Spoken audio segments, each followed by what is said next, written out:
তো পঞ্চম বর্ষের যে হলের অ্যালটমেন্ট, আমরা জিয়া হোস্টেল থাকতাম, ওইখান থেকে এখন পিন এবং মুক্তা যে হোস্টেল আছে এখানে আমাদের অ্যালটমেন্ট দিয়েছে। তো অ্যালটমেন্টের নাম টাকানো হয়েছে, কিন্তু এটা যে কিভাবে স্যার দিলেন এটা আমাদের সুনির্দিষ্ট কোনো পদ্ধতি জানায়নি। তো আমরা সেই সুনির্দিষ্ট পদ্ধতি জানার জন্য এখানে এসেছিলাম যে স্যারকে এটা কি লটারির মাধ্যমে করছেন নাকি অন্য কোনো ভাবে। যেহেতু আমাদের সবার সম্মুখে করেননি, সেটা একটা প্রশ্ন ছিল।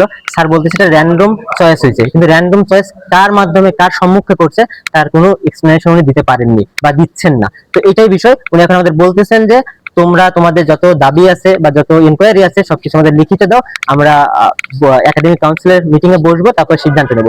কিন্তু আমাদের উদ্বেগের বিষয় হচ্ছে অলরেডি অ্যালটমেন্ট দিয়ে দেওয়া হয়েছে, এটাতে এখন স্থগিত করা হয়নি এবং তিনি স্থগিত করতেও নারাজ। এরপরে আমাদের বলতেছে তোমরা লিখিত দাও, আমরা বসবো। তো আমরা এটা নিয়ে এখনো শঙ্কিত যে তিনি আসলে এটাকে চেঞ্জ করবেন কিনা, কারণ আমরা জানি যে যদি ন্যায্যতা পাইতে চাই, সবার যে সম অধিকার আমরা রাখতে চাই, রক্ষা করতে চাই, সেক্ষেত্রে লটারি হচ্ছে বেস্ট অপশন।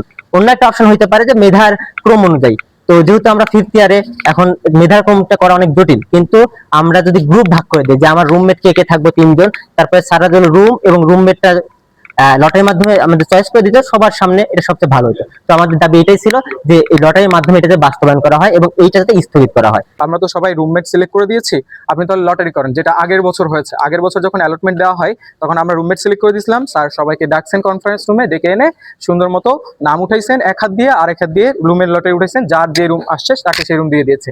এখন এইভাবে করার মাধ্যমে যেটা হচ্ছে সেটা হচ্ছে যে হলের সিট পাওয়ার জন্য, হলের ভালো রুম পাওয়ার জন্য বা তথাকথিত একটু ভালোভাবে থাকার জন্য দেখা যাচ্ছে যে ছাত্ররা দেখা যাচ্ছে ক্ষমতাসীন যে রাজনৈতিক দল আছে তার ছাত্র উইং এর দিকে ঝুঁকে পড়ছে এবং আলটিমেটলি এইখানে এই প্রসেসে দেখা যাচ্ছে যে সংঘাতের যে সম্ভাবনাটা সেটা বেড়ে যাচ্ছে।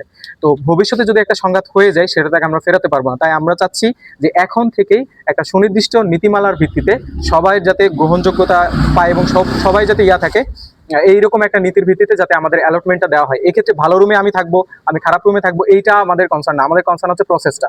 অ্যালটমেন্ট দিতে গেলে কারো সুবিধা কারো অসুবিধা, কারো রুম পছন্দ হয় কারো পছন্দ হয় না, এরকম আগেও হয়তো এখনো হয়তো। আমি বললাম যে তোমাদের স্পেসিফিকভাবে লিখে দাও কার কি সমস্যা, আমরা একাডেমিক কাউন্সিলের মিটিং করে সিন্ডিকেটের যে মিটিং আছে মিটিংয়ে তুলে ধরবো কার কি সমস্যা, সেইভাবে সলভ করবো।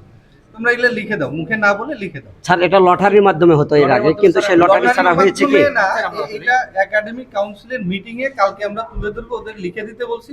ওরা যা যা অসুবিধা, যা যা অভিযোগ অনুযোগ যাই আছে সেটা লিখে দিলে আমরা সেটা কালকে নিয়ে বসবো। আগে ওরা লিখে দিলে সেটা আমরা একাডেমিক কাউন্সিলে পর্যালোচনা করে সিদ্ধান্ত নেব। কতগুলো সিট ফাঁকা আছে স্যার?